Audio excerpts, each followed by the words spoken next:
अरे देखो, ये कितना बड़ा साम्राज्य है और राजा कितने नेक हैं, फिर भी उनके घर कोई संतान नहीं है। ये कैसा रहस्य है जो किसी को समझ में नहीं आता। हाँ, मैं भी यही सोच रहा हूँ। लगता है इसके पीछे कोई अदृश्य श्राप है जो उन्हें संतान सुख नहीं दे रहा। शायद महाराज ने कोई पाप किया होगा जिसे आज तक कोई जान नहीं पाया। रुद्रनगर राज्य बहुत समृद्ध और विशाल था, जहाँ राजा विक्रम अपनी रानी सौम्या के साथ रहते थे। उनकी शादी को कई साल बीत चुके थे, लेकिन फिर भी उन्हें कोई संतान नहीं थी। फिर एक दिन लगता है महारानी कभी माँ नहीं बन पाएंगी। कितना भी अच्छा दिल हो, कितनी भी भलाई करो, लेकिन जब कर्म साथ नहीं देते तो संतान सुख नहीं मिलता। हाँ हाँ, बिल्कुल सही कह रही हो। अरे दिल का अच्छा होने से क्या होता है, कर्म भी अच्छे होने चाहिए। तभी तो एक बच्चा पैदा होते ही उसी वक्त मर गया। उसके भी इतने वर्ष बीत गए और फिर भी उन्हें संतान सुख नहीं मिला। बच्चे तो किस्मत से होते हैं। जो झोपड़ी में रहते हैं उनको भी संतान का सुख प्राप्त है, और इस राजमहल में किसी चीज की कमी नहीं है। पर राजा और महारानी के लाख कोशिशों के बाद भी इस राजमहल को वारिस नहीं मिल पाया। पास खड़ी महारानी ये सारी बातें सुन लेती है। हे भगवान, मैं क्या करूं? सब मुझ पर हंस रहे हैं, मेरा उपहास उड़ाते हैं। मैं अपने पति को संतान सुख नहीं दे पा रही हूँ। इतना कहकर महारानी रोने लगती है और अपने कक्ष में चली जाती है। तभी कुछ देर बाद महाराज आते हैं और कहते हैं, क्या हुआ महारानी, आप फिर रो रही हैं? महाराज, हमने ऐसा कौन सा पाप किया कि मैं माँ नहीं बन पा रही। मेरा मन घुट रहा है। आप दूसरा विवाह कर लीजिए, मैं आपको संतान सुख नहीं दे पाऊंगी। महारानी, आप रो क्यों रही हैं? क्यों व्याकुल हैं? हमारी संतान सिर्फ आपसे ही होगी। मैं आपको छोड़कर दूसरा विवाह नहीं कर सकता। लेकिन महाराज, लोग ताने मारते रहते हैं। मैं हर दिन यही सुन सुनकर थक चुकी हूँ। मैं इस दर्द में नहीं जी सकती। चिंता मत कीजिए, हम कल ही ज्योतिष को बुलाएंगे। देखेंगे कि हमें संतान सुख मिलेगा या नहीं। अगर नहीं मिला तो हम किसी को भी गोद ले सकते हैं। फिर महाराज दरबार में आकर कहते हैं, मंत्री जी, तुरंत ज्योतिषी को बुलाइए। मुझे अपने भविष्य के बारे में जानना है। मेरी संतान का मार्ग क्या है? अगर महाराज को कोई संतान नहीं हुआ तो सिर्फ मेरा बेटा राज्य का राजकुमार बनेगा। हाँ, मैं महाराज को कभी संतान सुख नहीं पाने दूंगा। जो मैंने पहले किया वही अब भी करूंगा। कुछ ही देर में ज्योतिषी आते हैं। आइए महात्मा, हमारा भविष्य देखिए और कहिए कि हमें संतान सुख मिलेगा या नहीं। महाराज, आपकी संतान सुख निश्चित है, लेकिन इसे पाने के लिए आपको जंगल के गहरे हिस्सों में जाना होगा। ये संतान कोई सामान्य नहीं है। ये संतान पूरे राज्य की दिशा बदल देगा। क्या सच में महात्मा? मेरी आंखों में आंसू हैं, लेकिन खुशी के आंसू हैं। सैनिकों को उपहार दिया जाए। आज मैं अत्यंत प्रसन्न हूँ। ये खबर सुनकर मेरा हृदय भर आया है। ज्योतिषी चले जाते हैं। मैं ऐसा कभी नहीं होने दूंगा। जो मैंने बरसों पहले किया था वही अब भी करूंगा। केवल मेरा बेटा ही राज्य का अधिकारी बनेगा और कोई नहीं। इस संतान को मैं कभी राज्य तक पहुंचने ही नहीं दूंगा। महाराज और महारानी अपनी चिंता और उम्मीद के साथ रहते हैं। कई दिन बीत जाते हैं। वहीं दूसरी तरफ गांव में सैनिक रघु अपने परिवार के साथ रहता था। वो राजमहल में सैनिक का काम करता था। उसकी पत्नी लता और प्यारी बेटी मीरा उसके साथ रहती थीं।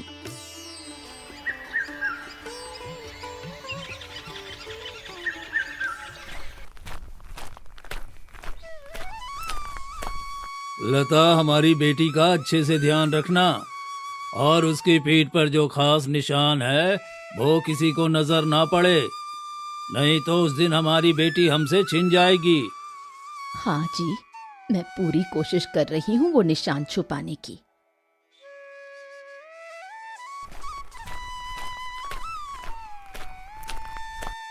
माँ, पिताजी, आप दोनों इतने घबराए हुए क्यों हैं? आप लोग कुछ छुपा रहे हैं क्या?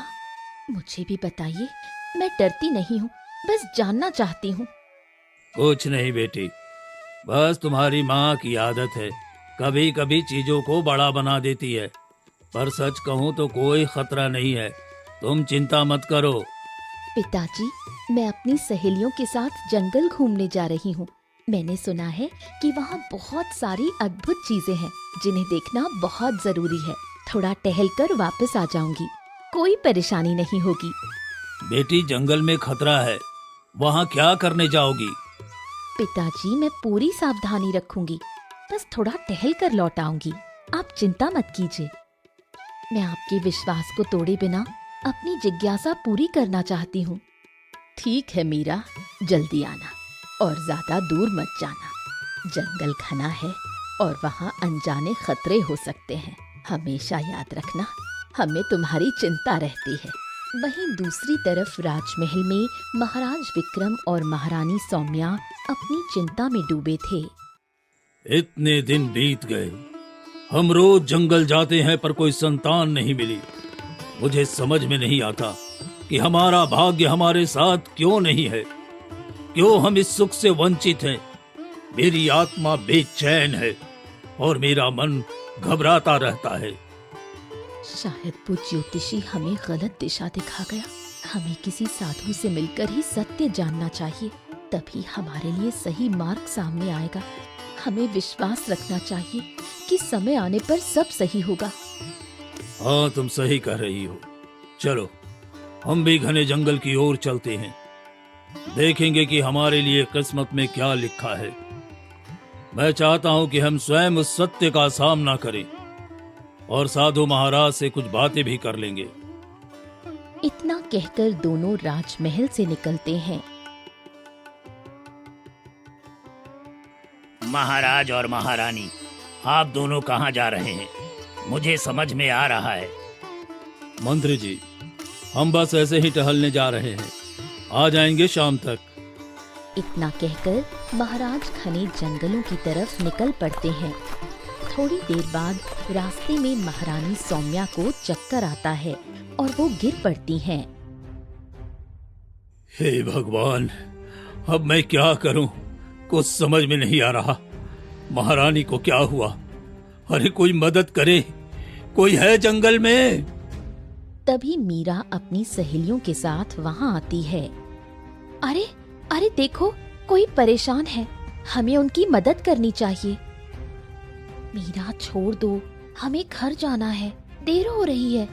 हमारे माता पिता गुस्सा करेंगे और वैसे भी माँ हमें घर से नहीं निकलने देती। वो तो तुम हो जो माँ के सामने डटकर खड़ी हो जाती हो और हमें जंगल ले ही आती हो। तुम्हारे बिना कैसे आया जाए, और तुम्हारे सिवा हमारा दुनिया में है कौन? तुम्हें एक बात पता है, भले ही पिताजी और माँ हमसे कुछ भी छुपा ले, पर जो गांव वाले मेरे बारे में बात करते हैं ना, उसका एहसास है हमें। मुझे तो ऐसा लगता है कोई बड़ा ही रहस्य है जो मेरे पिताजी और माँ मुझसे छुपा रहे हैं। तुम हमेशा की तरह फिर से वही सब बातें करने लगी। अरे हाँ, याद आया, तुमने अभी बोला था ना तुमको इन लोगों की मदद करनी है जो लोग जंगल में भटक रहे हैं। हाँ हाँ, याद आया, मुझे उनकी मदद करनी है। मैं अपने दिल की सुनती हूँ, थोड़ा पानी लाकर उन्हें ठीक करूंगी। अगर हम मदद नहीं करेंगे तो कौन करेगा? फिर मीरा पास के तालाब से पानी लाकर महारानी को देती है और वो पीकर होश में आ जाती हैं। महाराज, मुझे क्या हो गया था और आप इस तरह परेशान क्यों हैं? महारानी, आप बेहोश हो गई थी और इस बच्ची ने पानी लाकर आपको होश में लाया है। तुम्हारा नाम क्या है बेटा? तुम दिल की बहुत नेक हो।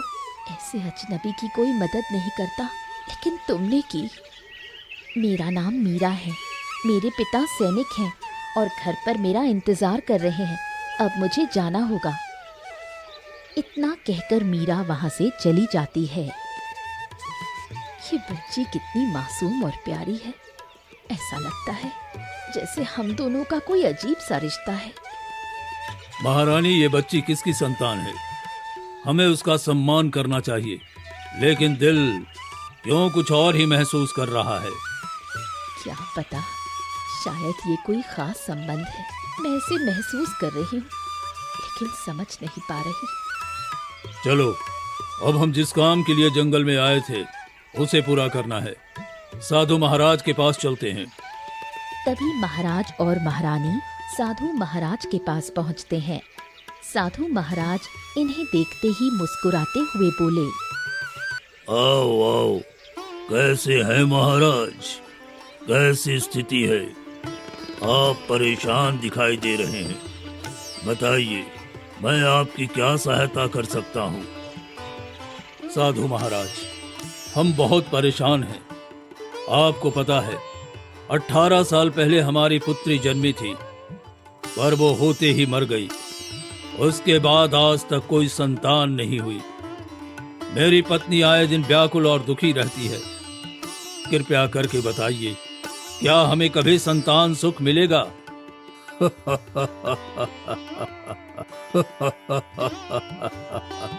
साधु महाराज, हमने आपको अपना तकलीफ बताया है और आप हमारे तकलीफ पर हंस रहे हैं। ये कैसी माया है? हम आपकी तकलीफ पर नहीं हंस रहे हैं, हम आपके भाग्य पर हंस रहे हैं। आपकी संतान आपके बहुत नजदीक है, पर आप खुद नहीं जानते। आप क्या कह रहे हैं साधु महाराज? हमारी संतान कैसे हमारे पास हो सकती है? वो तो तभी मर चुकी थी। महाराज, वो पुत्री जीवित है। उसे आपके महल के षड्यंत्रों से बचाकर एक गरीब के घर भेजा गया। आप स्वयं इसका पता लगाएं कि कौन गद्दार है जो आपकी संतान को आपके पास आने नहीं देता है। सच में हमारी संतान जीवित है। ये जानकर मैं बहुत खुश हूँ, पर हम उसे कैसे पहचानेंगे? समय आने पर सब कुछ सामने आ जाएगा। तुम्हें सिर्फ धैर्य रखना है। जब समय आएगा, तुम्हारी संतान अपने आप तुम्हारे सामने होगी। मेरी संतान जिंदा है? ये मैं क्या सुन रही हूँ? मुझे अपने कानों पर विश्वास नहीं हो रहा। इतने सालों से हम खुद को निसंतान समझते आ रहे थे। हमारी संतान अगर जीवित है तो एक न एक दिन भगवान उसे हमसे मिला ही देंगे। धन्यवाद आपका साधु महाराज। हम आपके मार्गदर्शन के बिना कुछ नहीं कर सकते थे। फिर महाराजा और महारानी महल लौटते हैं। ऐसा कौन व्यक्ति है जो हमारी पुत्री के साथ ही कर रहा है? हमें उसका पता लगाना होगा, पर उससे पहले हमें अपनी संतान ढूंढनी होगी। ये राज्य बड़ा है, हमें सब सावधानी से करना होगा। चिंता मत कीजिए महाराज, बस ये जानकर खुशी है कि हमारी संतान जीवित है और हमारे ही राज्य में है। सही समय की प्रतीक्षा करनी होगी। वहीं दूसरी तरफ मंत्री अपने मन में सोचने लगा, अरे अब बहुत हो गया। मुझे राजगद्दी अपने बेटे को दिलवानी है। महाराज और महारानी को रास्ते से हटाना ही होगा, और इसमें मेरा साथ मेरा दोस्त तांत्रिक देगा, जो अघोर विद्या का मालिक है। मुझे अब उसके पास जाना चाहिए। सही समय आ गया है। फिर मंत्री तांत्रिक के पास निकल पड़ता है। आओ मित्र आओ, इतने दिनों के बाद मेरी याद आई। बोलो, क्या सहायता चाहिए मेरी तुम्हें? मित्र, मैं राज्य का उत्तराधिकारी अपने बेटे को बनवाना चाहता हूँ, पर अगर महाराज की संतान मिल गई भविष्यवाणी के मुताबिक तो मेरी योजना विफल हो जाएगी। इसलिए मैं महाराज और महारानी को खत्म करना चाहता हूँ। ये कार्य उतना आसान नहीं है जितना तुम समझ रहे हो। उसके लिए तुम्हें एक कन्या की बलि चढ़ानी होगी। जिस पर एक रहस्यमयी निशान हो, तभी महाराज और महारानी को मार सकता हूँ और राजगद्दी तुम्हारे बेटे को दिलवा सकता हूँ। ये कैसे संभव है? वो कन्या कहाँ मिलेगी? ये तुम्हारी समस्या है।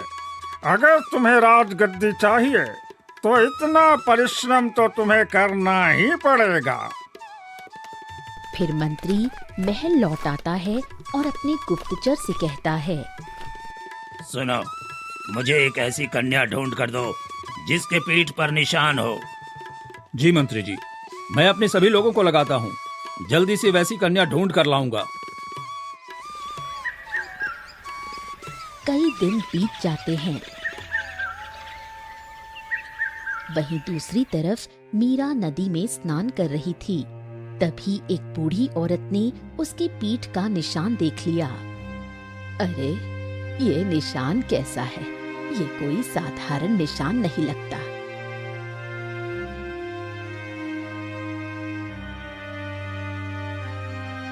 बेटी, तुम्हारे ये पीठ पर कब से निशान है? मुझे नहीं पता, ये निशान बचपन से ही है। ये कोई साधारण निशान नहीं है बेटी, इसके पीछे जरूर कोई गहरा रहस्य है। मुझे इस निशान के बारे में कुछ नहीं पता। अम्मा पिताजी ने कभी कुछ बताया ही नहीं। इतना कहकर मीरा घर की तरफ जाने लगी। तभी एक गुप्तचर ये बातें सुन लेता है और वो जाकर बूढ़ी औरत से कहता है, आप कैसे निशान की बात कर रहे थे?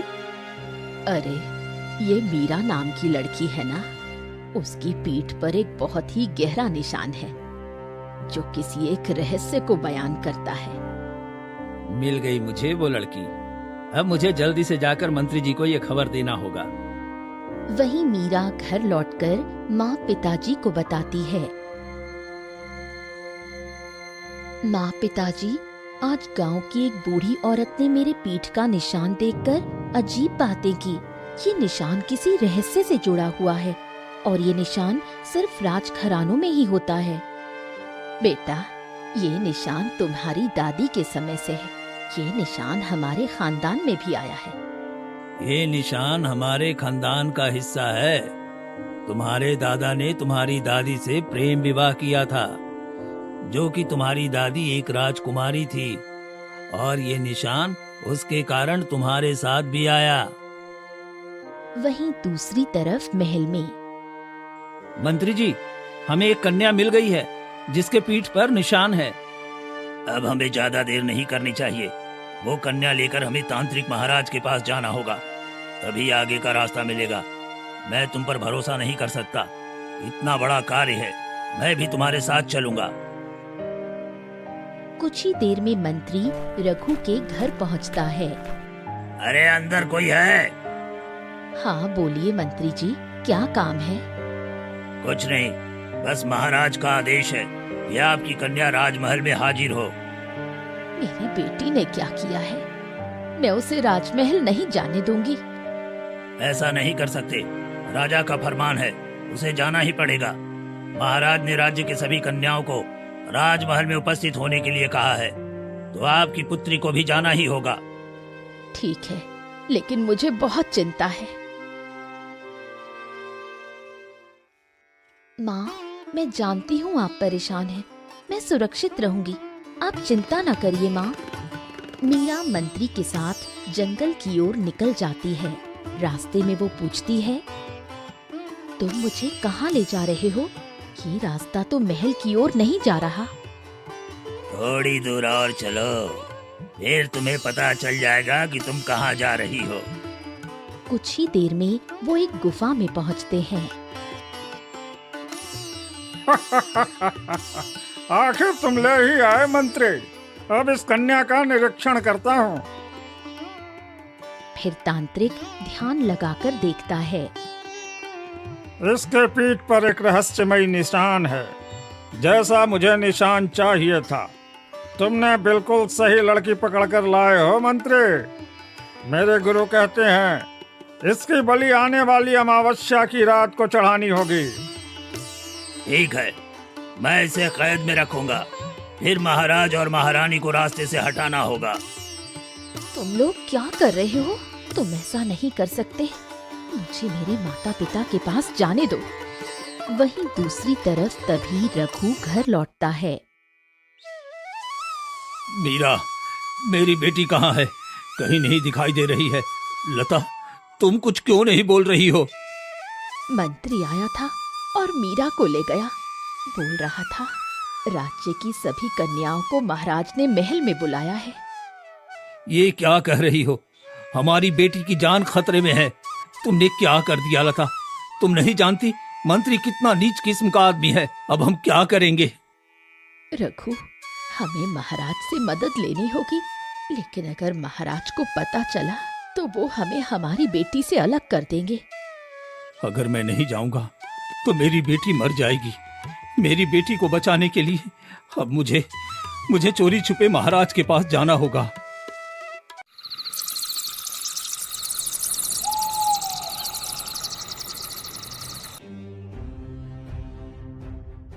फिर रात के अंधेरे में रघु चोरी छिपे महाराज विक्रम के कक्ष में पहुंचता है। कौन है मेरे कक्ष में? सैनिकों, इधर आओ। महाराज, शांत हो जाइए। मैं रघु, आपका सैनिक। रघु, तुम इतनी रात को मेरे कक्ष में क्या कर रहे हो? जानते हो ये कितना बड़ा अपराध है? तुम्हें इसकी सजा भी मिल सकती है। महाराज, मुझे आपसे एक सच्चाई कहना है जो कि इस राज्य और आपसे जुड़ी हुई है और आपकी संतान से। क्या कहना चाह रहे हो रघु? साफ साफ बताओ। महाराज, करीब 18 साल पहले जब महारानी गर्भवती थी, मंत्री ने मुझ पर दबाव डालकर कहा कि जो बच्ची जन्म लेगी उसे जंगल में ले जाकर मार दूं। उसने पुरानी दाई मां को कहीं भगा दिया और नई दाई मां को भेजा, जिसे आदेश था कि असली बच्ची की जगह एक मृत शिशु को रख दें। महाराज, उस वक्त मैं मंत्री के डर और आपकी धमकी में था, पर जब उस मासूम को अपनी गोद में लिया तो मेरा दिल कांप उठा। भगवान ने मुझे अपनी संतान का सुख तो नहीं दिया, लेकिन मैं किसी निर्दोष का खून कैसे कर देता महाराज। उसी वक्त मैंने ठान लिया कि इस बच्ची को अपने खून की तरह पालूंगा। मैंने सबको कह दिया कि ये मेरी औलाद है और 18 सालों तक मैंने उस सच को अपने सीने में दबा कर रखा ताकि आपकी पुत्री सुरक्षित रह सके। तुम्हारा साहस और प्रेम अद्भुत है रघु। तुम्हारे जैसा कोई इंसान दुर्लभ है। तुमने एक पाप भी किया और साथ में एक पुण्य भी, इसलिए मैं तुम्हें क्षमा कर रहा हूं। अब बताओ, मेरी पुत्री कहां है? मुझे तुरंत उसके पास ले चलो। महाराज, अब हमारी बेटी मीरा को बचाने का समय आ गया है। महाराज, मंत्री ने उसे तांत्रिक के हवाले कर दिया है। आने वाली अमावस्या की रात उसकी बलि देने के लिए। ये क्या कह रहे हो तुम? हमें तुरंत कार्रवाई करनी होगी। महाराज, अभी आप मंत्री को कुछ मत कहिए। अगर मंत्री को पता चल गया तो वो मीरा को और दूर ले जाएगा। ठीक है, हम अभी तांत्रिक के पास चलेंगे। अगली सुबह होते ही महाराज और रघु घने जंगलों की तरफ निकल पड़ते हैं। तभी रास्ते में उन्हें वही साधु महाराज मिलते हैं। राजन, तुम्हें तुम्हारी पुत्री का आखिर पता चल ही गया, लेकिन तुम्हारी पुत्री को बचाना आसान नहीं होगा। वो तांत्रिक कोई साधारण नहीं है। उसे हराने के लिए तुम्हें एक अमरकुंड की तलवार चाहिए होगी। महात्मा, मैं पूरी कोशिश करूंगा। मुझे बताइए वो तलवार कहाँ मिलेगी? दक्षिण दिशा में जाओ, वहां अमरकुंड मिलेगा जिसमें तलवार सुरक्षित है। लेकिन ध्यान रहे, अमरकुंड तुमसे सवाल पूछेगा। केवल सही उत्तर देने पर ही तलवार तुम्हें मिलेगी, अन्यथा तुम अपनी बेटी को खो दोगे। साधु महाराज, मैं तैयार हूँ। मैं अपनी बेटी को बचाने के लिए अपनी पूरी शक्ति और बुद्धि लगा दूंगा। फिर महाराज और रघु अमर कुंड की झील के किनारे पहुंचते हैं। महाराज, हमें माफ कर दीजिए महाराज। अगर हम इतने सालों तक राजकुमारी की सच्चाई छुपाते नहीं तो शायद आज उसकी जान खतरे में नहीं पड़ती। हाँ रघु, तुम्हारा पाप तो जरूर है, लेकिन साथ ही तुम्हारा पुण्य भी है। तुमने मेरी संतान को जान से मारने से बचाया और उसे अपनी संतान की तरह पाल पोस कर बड़ा किया, इसलिए तुम्हें कोई सजा नहीं दी जा सकती। दोनों झील के किनारे आगे बढ़ते हैं। तभी अचानक झील के पानी में से एक गूंजती हुई आवाज आती है। राजन, तुम यहाँ क्यों आए हो? मैं अपनी बेटी को बचाने और एक शक्तिशाली तांत्रिक को समाप्त करने के लिए यहाँ आया हूँ, इसलिए मुझे तुम्हारी तलवार चाहिए। क्या तुम्हारा साहस और धैर्य इस तलवार के लिए पर्याप्त है? तुम्हें ये तलवार चाहिए, लेकिन पहले तुम्हें शर्त पूरी करनी होगी। मैं जानता हूँ, मुझे मेरी बेटी को बचाना है। मुझे ये तलवार चाहिए। मैं कोई भी चुनौती स्वीकार करने के लिए तैयार हूँ। पहला काम ये है कि तुम्हें मेरी गहराई में उतरना होगा और उस रहस्यमयी प्रकाश तक पहुंचना होगा जो केवल सच्चे हृदय वाले को दिखता है। अगर तुम्हारा मन शुद्ध होगा तो प्रकाश छुप जाएगा। महाराज, ये कार्य कठिन है, पर मैं आपके साथ हूँ। मेरी जान भी लगे, मैं अपनी संतान को बचाने के लिए हर चुनौती झेलने को तैयार हूँ। नहीं रघु, अब ये जिम्मेदारी मेरी है, इसलिए तुम यहीं रहोगे और सारी चुनौतियां मैं पार करूंगा, क्योंकि वो मेरी पुत्री है और उसे बचाना मेरा कर्तव्य है। इतना कहकर महाराज झील की गहराई में उतरते हैं। पानी ठंडा, गहरा और रहस्यमयी था। जैसे जैसे वो आगे बढ़ते हैं, तभी पानी से एक रहस्यमयी आकृति प्रकट होती है, सिर पर चमकते ताज के साथ। कौन हो तुम, जो मेरे प्रकाश और तलवार तक पहुंचने की हिम्मत रखते हो? तुम्हारा हृदय सच्चा है या केवल इच्छा और लालच? मैं महाराज विक्रम, मैं अपनी संतान की रक्षा के लिए आया हूँ। मेरा हृदय केवल प्यार और कर्तव्य से भरा है। यदि सच में तुम्हारा हृदय शुद्ध है तो मैं तुम्हें ये तलवार दूंगा, लेकिन एक और परीक्षा है। तुम्हें झील के बीच में 3 सवालों के उत्तर देने होंगे जो केवल एक निडर और न्यायप्रिय राजा ही दे सकता है। मैं तैयार हूँ। मेरी बेटी की रक्षा के लिए मैं किसी भी परीक्षा में खड़ा हूँ। पहला सवाल, सच्चा साहस क्या है? सच्चा साहस वो है जो अपने डर और शत्रुता के बावजूद अपने प्रिय और धर्म की रक्षा के लिए खड़ा रहे।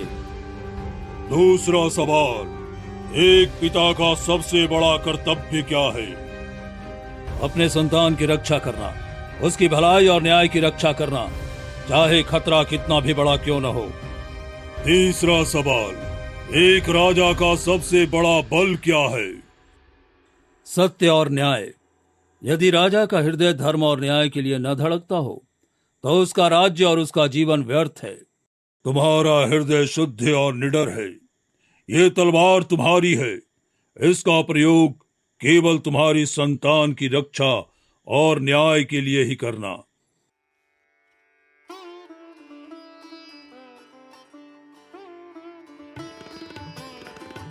महाराज विक्रम तलवार उठाते हैं। उसकी चमक उनकी आंखों में साहस और आशा भर देती है। अब कोई भी तांत्रिक हमारी बेटी मीरा को छू नहीं सकेगा। रघु, चलो हम तुरंत अमावस्या की रात से पहले उसे बचाने के लिए आगे बढ़ते हैं। महाराज, अब आपकी तलवार और हमारा साहस हमारी संतान को सुरक्षित रखेगा। मैं आपके साथ हूं हर मुश्किल में। फिर दोनों कुछ ही देर में तांत्रिक की गुफा में चले जाते हैं। तांत्रिक, आज तेरे पापों का हिसाब यही चुकता होगा। मेरी पुत्री को छोड़ दे, वरना तेरे लिए सूरज कभी नहीं निकलेगा। महाराज, महाराज, आपकी पुत्री? ये कोई साधारण कन्या नहीं है। इसके पीठ पर जो चिन्ह है वो हजारों में से किसी एक के पास होता है, और आने वाली अमावस्या की रात इसकी बलि देकर मैं सर्वशक्तिशाली बन सकता हूँ। मंत्री, मेरा मोहरा था, उसी के जरिए मैं आपकी पुत्री तक पहुंचा। तेरे जैसे दानव को मैं जिंदा नहीं छोड़ूंगा। पिताजी, पिताजी, ये मुझे मारना चाहता है। बेटी, पिताजी मैं नहीं, तुम्हारे असली पिता ये महाराज हैं। हाँ बेटी, ये कहानी बहुत लंबी है, तुझे सब बताऊंगा, लेकिन पहले तेरी जान बचानी होगी। अरे जीवित रहोगे तभी तो कहानी सुनाओगे। तांत्रिक अपनी काली शक्तियों से हमला करता है। रुक जा, आज तेरे विनाश का दिन है तांत्रिक। एक तेज वार के साथ महाराज तलवार तांत्रिक के सीने में उतार देते हैं। नहीं, ये कोई साधारण तलवार नहीं, ये अमरकुंड की तलवार है। ऐसा नहीं हो सकता, ऐसा नहीं हो सकता।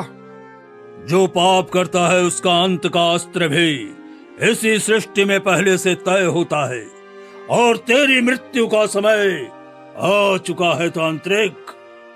तांत्रिक की काली शक्ति धुएं में बदलकर आकाश में विलीन हो जाती है और तलवार प्रकाश की लहर बनकर गायब हो जाती है। पुत्री, जब पहली बार मैंने तुझे जंगल में देखा था, तब भी मेरे दिल ने कहा था हमारा तुमसे कोई रिश्ता जरूर है। आज भगवान ने सच दिखा दिया। पिताजी, चलो अब हम महल चलते हैं, मंत्री को उसके पाप का फल मिलेगा। फिर रघु और महाराज मीरा को लेकर राजमहल जाते हैं और उन्हें देखते ही मंत्री चौंक जाता है और कहता है, महाराज, आप और ये लड़की आपके साथ? मंत्री, तूने मेरी मासूम बच्ची को जन्म के समय मुझसे छीन लिया और उसे मारने की साजिश रची। आज तुझे सजा मिलेगी। नहीं नहीं, ऐसा नहीं हो सकता। रघु, रघु तुम गद्दार है, मैं तुम्हें छोड़ूंगा नहीं। रघु, अरे तुमने मेरे साथ इतना बड़ा धोखा किया है। सैनिकों, इस देशद्रोही को पकड़ लो और आजीवन कारावास में डाल दो। इसकी देख रेख में जरा भी ढिलाई न हो। जो आज्ञा महाराज।